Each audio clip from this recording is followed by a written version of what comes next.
cérémonie solennelle d'ouverture. La CIB remercie tous les avocats togolais pour la gentillesse et la chaleur de l'accueil, bien conforme à la traditionnelle hospitalité africaine.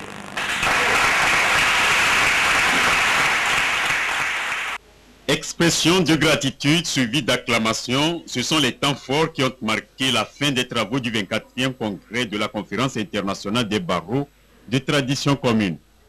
Les défenseurs du droit venus des pays francophones africains et occidentaux ont pendant 5 jours échangé sur la solidarité par le droit. Cette solidarité par le droit, nous l'avons vécue.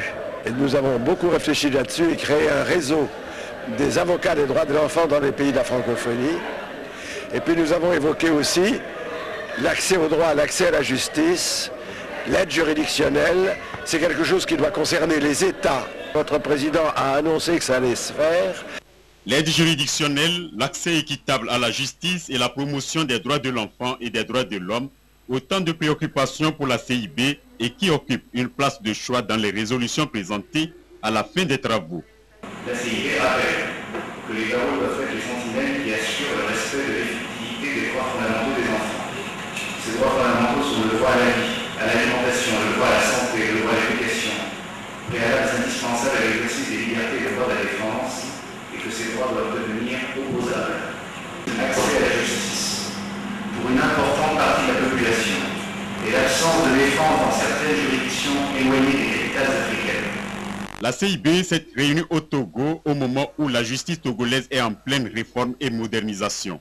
Les barreaux ont salué cette initiative du gouvernement ainsi que l'abolition de la peine capitale au Togo cette année. L'ensemble des barreaux a élu par acclamation Maître Alexis Sacré-Bourou à la tête de leur institution. Pour nous, comme je ne cesserai jamais de le dire, tout le monde a besoin de l'assistance judiciaire. Et donc aujourd'hui, et c'est là également l'intérêt de la CIB qui a permis au barreau du Togo d'obtenir du gouvernement togolais la somme de 250 millions de francs CFA pour l'aide juridictionnelle, que le président de la République soit ici remercié.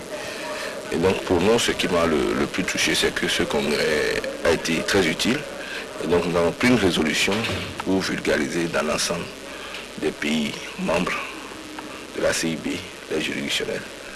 Maître Akere-Bourou Kofi présidera donc le 25e congrès prochain de la CIB en République démocratique du Congo, pays retenu pour la rencontre de 2010 après un vote face à la Mauritanie et la Tunisie. Selon les statistiques de la Conférence internationale des barreaux, 80% du barreau mondial est composé de jeunes avocats. Leur carrière au sein de la corporation était au centre des communications de la 5e journée du congrès de la Conférence internationale des barreaux. Les orateurs ont plaidé pour un meilleur encadrement des cadets, mais aussi pour leur regroupement au sein d'une association. Il y a des jeunes avocats dans certaines régions, ça ne se trouve pas partout. Il faut d'abord créer des associations de jeunes avocats, il faut étudier le problème des jeunes avocats, il faut les appeler à intervenir dans les affaires urgentes. Ils ont ces possibilités-là. Bon, c'est pour ça qu'on va voir le moyen de cette intervention, de comprendre le problème des jeunes avocats, surtout les jeunes avocats africains et les jeunes avocats du monde.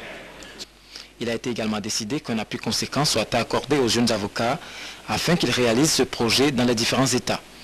Le 24e congrès de la Conférence internationale des barreaux de tradition commune, démarré le 10 décembre, s'achève ce mardi 15 décembre.